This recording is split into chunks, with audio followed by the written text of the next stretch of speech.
अब हमको उम्मीद नहीं लग रहा है कि सरकार से न्याय मिलेगा लोगों को। और ये सरकार जो दिसोम गुरु शिबू सोरेन का जो विचारधारा है, वो विचारधारा से हमको लगता है कि काम नहीं हो रहा है। जल जंगल ज़मीन सब लूटा जा रहा है।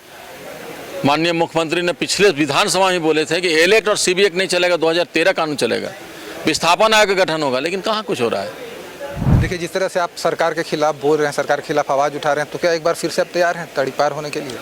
निश्चित रूप तड़ी पार हो जाए, जेल चल जाए, गोली मार दे, सारा हमारा मतलब अंगरक्षक सब छिना गया है। मेरा जो निजी अंगरक्षक रखे थे उसको भी जेल भेज दिया गया। बड़कागांव के पूर्व विधायक और पूर्व मंत्री योगेंद्र साव बड़कागांव इलाके में एनटीपीसी को लेकर लगातार आंदोलन कर रहे हैं। पहले भी वो आंदोलन करते थे, लेकिन वो पीड़ितों के लिए करते थे। इस बार वो खुद पीड़ित हैं। आज वो विधानसभा आए हैं, विधानसभा में अपनी फरियाद लेकर आए हैं। किनसे बात हुई विधानसभा में, क्या कुछ हुआ? विधानसभा में अभी हमारे सारे विधायक लोग से बातचीत हुई है। हम मुख्यमंत्री से भी मिलेंगे, मुख्यमंत्री से मिल करके उनको हम संज्ञान में देंगे कि ऐसा ऐसा स्थिति हुआ है।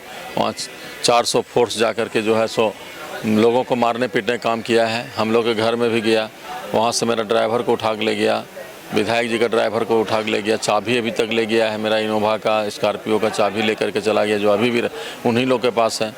और गांव में कांग्रेस कार्यकर्ताओं को लाठी से पीटा गया, घर तोड़ा गया और कई को पकड़ के जेल भेज दिया गया। तो ये कारपोरेट लोग का जो है सो मिलीभगत है।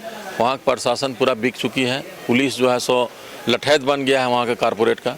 400 फोर्स गया, वो तो सीएम रमेश जो है सो स्पष्ट चैलेंज किया था 15 तारीख तक आप लोग सेटलमेंट कर दीजिए जो फैक्ट्री तोड़े हैं उसको। हम बोले कि सबसे पहले आप फैक्ट्री तोड़े हैं तो उसका पहले क्या होगा। मैं 50 साल तक उससे कमाता, अर्न करता, मेरा बिजनेस था, व्यापार था, उसको तोड़ दिया आपने। और दूसरा चीज़ है कि 400 फोर्स जाने का क्या आती है, किसी सरकार का बिना निर्देश का वहाँ 400 फोर्स तो नहीं जा सकता है। इस तरह से वहाँ लठैत बन करके पुलिस जो काम कर रही है, तो बिना डीजीपी का संरक्षण का, तो बोला कि हमको बहुत पैसा देना पड़ा है इसके लिए, स्पष्ट बोला कि बहुत पैसा देना पड़ा है उसके लिए। और हम जो है सो मतलब ये सब सिस्टम को हम सब खरीद लिए हैं। तो सिस्टम को सब खरीद लिया है तो निश्चित रूप से जो है सो जनता रैयत पर तो लाठीचार्ज करवाएगा ही। और उसी को लेकर क्या है कि सिस्टम सारा हेमंत सोरेन जी के हाथ में, माननीय मुख्यमंत्री के हाथ में है कि सीएम रमेश के हाथ में, या कारपोरेटर अडानी अंबानी के हाथ में। हमारे नेता राहुल गांधी अडानी अंबानी के लिए लड़ रहे हैं, तो ये सीएम रमेश क्या चीज़ है, उसको तो हम अकेले काफ़ी है। लेकिन बात रह गया मेरा सरकार में ये पुलिस लठैत बन करके वो जा रहा है मशीन छोड़ाने के लिए 8 थाना का, और वहाँ पर ही एफआईआर देते हैं तो एफआईआर नहीं होता है। ये सबसे लगता है कि जल जंगल ज़मीन के नाम पर जो सरकार बनी थी वो फेल हो गई। अच्छा, आरोप तो आप पर भी लगे कि आपने बंधक बनाया, आपके लोगों ने वहाँ पर बंधक बनाया था, मारपीट किया था। आप ऐसा है कि हमारे फैक्ट्री को जमींदोज कर रहा है। जब मैं गया वहाँ पर तो सब लोग भाग गए। एक रिटायर्ड डीएसपी था, एक कंपनी का आदमी था, वहाँ पकड़ाया तो उसको बैठाया कि तुम कैसे तोड़ दिया मेरा फैक्ट्री को।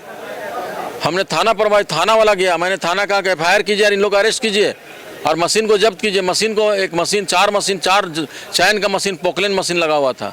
सोचिए कितना स्पीडली काम कर रहा था। 4 मशीन लगा दिया उन लोग मेरा फैक्ट्री को लगाने के लिए, धांसने के लिए। और 4 मशीन जब लग गया तो एक मशीन को जब मैं पकड़ा वहाँ पर, तो जा कर के जब दे रहे थे एफआईआर नहीं किया गया, उसको जब्त नहीं किया गया। और उसके बाद 15 दिन के बाद आकर के पूरा फोर्स आकर के 150-200 फोर्स आकर के मशीन को ले करके कंपनी को सौंप दिया गया। तो इसका मतलब है कि सारा system CM Ramesh, CM Rajesh के हाथ में है। वो बीजेपी का सांसद है, यहाँ जेएमएम कांग्रेस का सरकार है, लेकिन हमको लगता है बीजेपी के हाथ में सिस्टम चला गया है। सरकार तो आपकी ही है, कांग्रेस की सरकार, कांग्रेस और जेएमएम। नहीं, मेरी सरकार। अब हमको उम्मीद नहीं लग रहा है कि सरकार से न्याय मिलेगा लोगों को। और ये सरकार जो दिसोम गुरु शिबू सोरेन का जो विचारधारा है, वो विचारधारा से हमको लगता है कि काम नहीं हो रहा है। जल जंगल ज़मीन सब लूटा जा रहा है। माननीय मुख्यमंत्री ने पिछले विधानसभा में बोले थे कि एलेक्ट और सीबी एक्ट नहीं चलेगा, 2013 कानून चलेगा, विस्थापन आयोग का गठन होगा, लेकिन कहाँ कुछ हो रहा है। हमको लगता है कि जो संकल्प बीजेपी ने लाया उस संकल्प के तहत ही सारा सिस्टम चल रहा है। कारपोरेट के हाथ में पूरा सिस्टम खत्म हो चुका है। डीजीपी पैसा लिया है मेरा फैक्ट्री तोड़वाने के लिए, अनुराग गुप्ता, और यहाँ का पुलिस प्रशासन, एसपी, डीसी सब बिक गया है। मतलब सरकार ने सिस्टम कारपोरेट के हाथ में दे दिया है, पूरा सिस्टम कारपोरेट के। जैसे खुलेआम अभी गुदलपुरा मारपीट हुआ, थाना गिरा हुआ, वहाँ भी रात को ही 400 पुलिस गया था मारने के लिए। अभी भी आप देखिएगा पुलिस वहाँ पर खड़ा होकर माइनिंग करवा रही है। तो पुलिस का काम है माइनिंग कराने के लिए, कि जनता की रक्षा करने के लिए पुलिस माइनिंग करवा रही है वहाँ पर खड़ा होकर के। ये दुर्भाग्य है, बहुत बड़ा दुर्भाग्य है कि कारपोरेट को इतना पुलिस दे करके और मतलब खनन काम करवाना, ट्रांसपोर्टिंग करवाना। आप निजी रास्ता से ट्रांसपोर्टिंग हो रहा है और वहाँ ज़मीन छीना जा रहा है। ये सब क्या तरीका है? अच्छा, एनटीपीसी, ईडी, ये सब लड़ाई कब तक जारी रहेगी आपकी? जब तक जिंदा है लड़ाई जारी रहेगा, संघर्ष हमारा जारी रहेगा, जनता के लिए लड़ते रहेंगे। जनता को अभी भी हम लोग पर काफ़ी भरोसा और विश्वास है। देखिए, जिस तरह से आप सरकार के खिलाफ बोल रहे हैं, सरकार के खिलाफ आवाज़ उठा रहे हैं, तो क्या एक बार फिर से आप तैयार हैं तड़ी पार होने के लिए? निश्चित रूप तड़ी पार हो जाए, जेल चल जाए, गोली मार दे, सारा हमारा मतलब अंगरक्षक सब छिना गया है। मेरा जो निजी अंगरक्षक रखे थे उसको भी जेल भेज दिया गया। तो क्या करें? हमारा 3 विधायक गए हुए हैं जांच के लिए, तो जांच रिपोर्ट लाए। हमारा प्रभारी जो है के राजू जी कल आ रहे हैं, उन्होंने 3 विधायक को भेजा था। तो हम क्या करें? मेरा जब फैक्ट्री डोमिनेशन हो गया, बिना सरकार के आदेश का हो जाएगा डोमिनेशन? इतना हिम्मत है उसका बीजेपी का सांसद का कि मेरा फैक्ट्री को धंस देगा और उसको मामूली ईंटा का भट्ठा समझ करके उसका एस्टीमेट बना करके ईंटा का भट्ठा बना करके ट्रिब्यूनल में जमा कर दिया और फैक्ट्री धंस देगा। तो आम जनता क्या करेगा? सो पहले वो संदेश देना चाह रहा था कि देखो जोगिंदर साहब को जब हम धंस दिए हैं तो आम जनता को क्या करेंगे, सोच लो। आम जनता दहशत में है, पूरा बड़कागांव जल रहा है।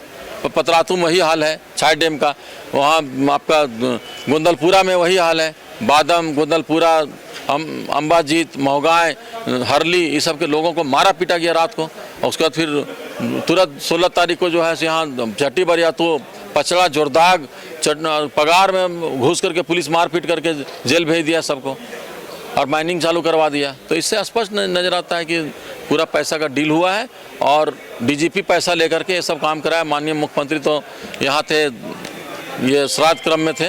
हम मुख्यमंत्री जी से मिलने के लिए आए, हम सब बात बताएंगे और बताने के बाद जो है सो अब उनको निर्णय लेना है क्या करना है नहीं करना है। सो खबर का मतलब बवाल न्यूज, हमारे चैनल को सब्सक्राइब जरूर करें।